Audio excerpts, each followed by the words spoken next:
खासदार इम्तियाज जलील यांच्यासह 500च्या वर ठेवीदारांविरोधात संभाजीनगरमधील सिटी चौक ठाण्यामध्ये गुन्हे दाखल करण्यात आले। गैरव्यवहारामुळे बुडालेल्या बँका पतसंस्थांमध्ये अडकलेल्या ठेवी मिळण्यासाठी जलील यांच्या नेतृत्वात ठेवीदारांनी आंदोलन केलं होतं। तसंच घोटाळेबाज बँकांचे संचालक अधिकाऱ्यांवर कारवाईची मागणी आंदोलनातून करण्यात आली होती। दरम्यान हक्काचे पैसे मागणाऱ्यांविरोधात गुन्हा का दाखल केला असा सवाल जलील यांनी केलाय।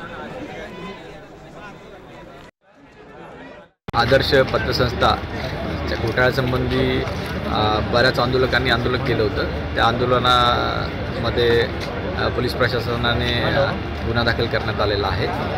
एक साधारणतः 500-550 लोकांवर गुन्हा दाखल करण्यात आलेला आहे। ठीक आहे, त्यासंबंधी आम्ही तपास करतो। तुम्ही हे गोरगरीब लोकांवर आशू गॅस सोडणार, लाठीचार्ज करणार, तुमच्या FIR मध्ये तुम्ही दिलेले आहे। हो, आम्ही सम्य लाठीचार्ज केलेला आहे करके कुणाच्यावर कोणी सांगितलं? कुणाच्या आदेशावरून तुम्ही डायरेक्टली हे तो आशू गॅस सोडले? ह्याचे प्रश्न त्यांना द्यायचे आहे, मला नाही द्यायचे आहे। मला जे करायचे आहे हे अपराध असेल, हे नोटीस तुम्ही जे मला पाठवली आहे हे अपराध असेल तर मी पुन्हा असा अपराध करणार।